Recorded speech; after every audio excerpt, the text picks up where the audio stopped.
Hey, what's going on, social media friends and family? This is Arthur Chauncey Taylor. As an author, it's a pleasure to present you all with information that can be used to pretty much describe who I am as a person. However, there is no argument that anyone can use to dispute the fact of how far you can go with the right information. And I don't want to get ahead of myself. I hope everybody's had a great weekend and an extraordinary day today. If you haven't had a chance to get into the books I have, please do so on Amazon. This is Daily But Pivotal Moments. We will be starting chapter 2 tonight. God's plan never failed. And in chapter 2, it describes an incident that happened to me when I was around the age of 14 on the school campus. Common practices and routines. Chapter 2 starts on page 16.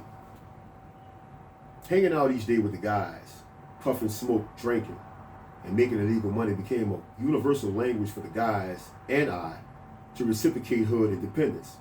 After spending the entire day with the guys, we all would make our way to at least one of the females we were involved with. Frequent practices in urban communities right now today. At 15, I'd almost seen everything the streets had to offer.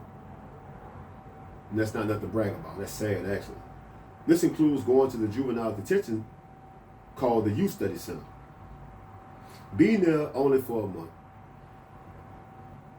After my first court appearance, my mother and sister, who is a year older than me, came to visit me. There's nothing like family support. However, under the right circumstances, we all would have been happier. Life at times can be a real challenge. Bringing a firearm on school campus primarily was one thing, but showing someone what you have is another topic. I showed the weapon to one of my classmates. He wasn't a friend of mine, just a classmate, a guy I was in class with for maybe a couple months. I thought he was a cool guy. I never considered him to be a friend. But for me to show him the gun, he was considered to be someone that I could trust. He had the appearance of a guy that gave off the status of an individual like myself. Nevertheless, he told the teacher that I showed him a gun. This is how it happened. He reported it to the teacher, who then notified the office, who then deployed security to apprehend me from the breezeway before I was able to locate the victim. I took an early lunch. You have 2 lunches, first and second lunch. 7th graders go on the second lunch. 8th and 9th graders go on the first lunch. Trusting someone you hardly know can lead to dire consequences. Every ounce of information in this material is predicated on real life experiences. 2 years probation for a gun and expulsion from all New Orleans public schools. Punishments for the penalties earned me more time on the streets, right? So I said that to say this. They didn't lock me up. My judge was Miss Ernestine Gray, with all due respect to her position at that time. She said, predicated on the persona of my mom, she saw that she was a good person. And that allowed her to spare me because she knew my mom was doing everything she could to raise me the right way. She said, I want you to report to my courtroom for class every day. I had to go to school at the courthouse. In her chambers, she bought me 5 books. Math, spelling, English. And you had spelling back then. Math, spelling, English, social studies, and science. I had to complete 5 subjects out of each book every day before 3 o'clock. By the time she come out of that courthouse and back in her chambers, I had to have all that work done. Yeah, and I did it. I did it for like maybe 6 months.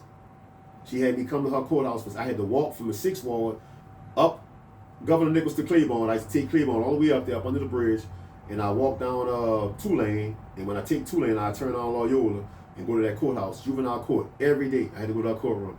But anyway, yeah, man, I've been through it. So, yeah.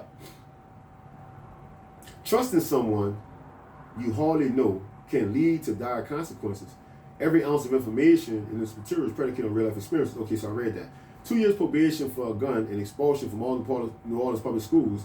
Punishment for the penalties earned me more time on the streets. All right, I read that too. But I want to reiterate something. Roaming the streets of downtown New Orleans, meeting random guys who later became friends. These guys became friends. Helped to assemble a group of knuckleheads going nowhere fast, right? All of us had, pretty much the same reputation, selling drugs, doing those crazy stuff in the neighborhood, playing nigga knock or whatever, or just gun tales, just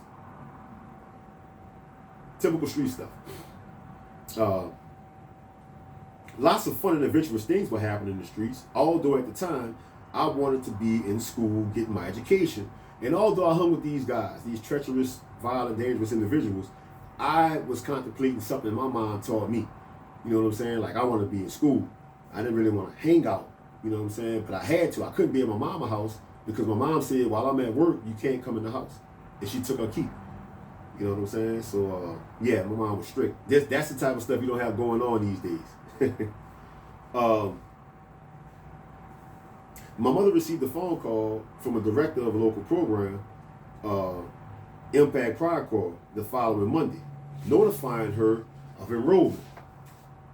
So now she got a phone call from a place that wanted to enroll me into a program that could get me back in school. Because I did finish my classwork in the judge's chamber. And that was reported to my probation officer. And my probation officer in turn reached out to somebody, and now they got me going back to, because I got good grades on my work that I done in the chambers. I was getting like B's and A's and stuff. So I did good in class. I always did. Thank God for that ability about myself. The program recommended for teenage children with behavior issues in need of another shot at education and disciplinary reform. Upon my return home from being in the streets late one night, my mother murmured the words, "Your plate is in the oven. I also must take you somewhere in the morning. So stay inside and be ready by 8:45 a.m., okay?" Early the next morning, my mother entered my bedroom and advised me to start getting ready. Excited about an opportunity that would guarantee the replacement of her son back into class brought my mother so much excitement. And I want to let the young men know something of today. It's a joy for your parents to watch you guys come from a toddler to an adolescent, teenager, right? And start accomplishing goals and achieving things on an academic level. That makes a mother so proud. And, and I know because my mother was my first love. And it hurted her that she found out a lot of things about me that I was doing in the streets. So she kind of played me close. She did. So love on your mother, man, and take her advice. All right, so my mother yelled through the house, "Pops, are you dressed yet? We must leave now. I do not like being late. Are you ready to go?" "Yes, Mom. Yes, Mom. On my way right now." As I buttoned up my shirt, storming towards the front door, before getting into the car, my mom politely asked, "Tuck in your shirt." My mother was a very meticulous person. She didn't believe in being tacky, and that's why I get this from, like being, nicely dressed. My mother taught me how to tie a tie, believe it or not. So some of the things that she taught me, or that I know my mother taught me, I guess from being with a lot of,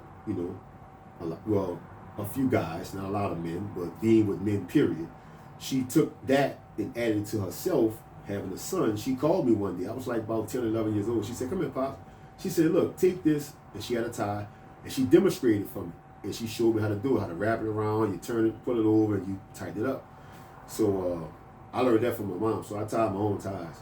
And that's a good attribute. If that's something your mother teaches you, man, take that and value it.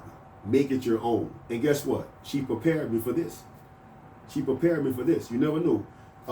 I'm making a phone call any day now to be a motivational speaker, to speak at a school or some type of event or some type of correctional facility setting, to let the younger individuals know that the path that they're going, or the path that they've taken, they may want to reroute that direction and make a U-turn and go back down to the path that their mother and father led them on,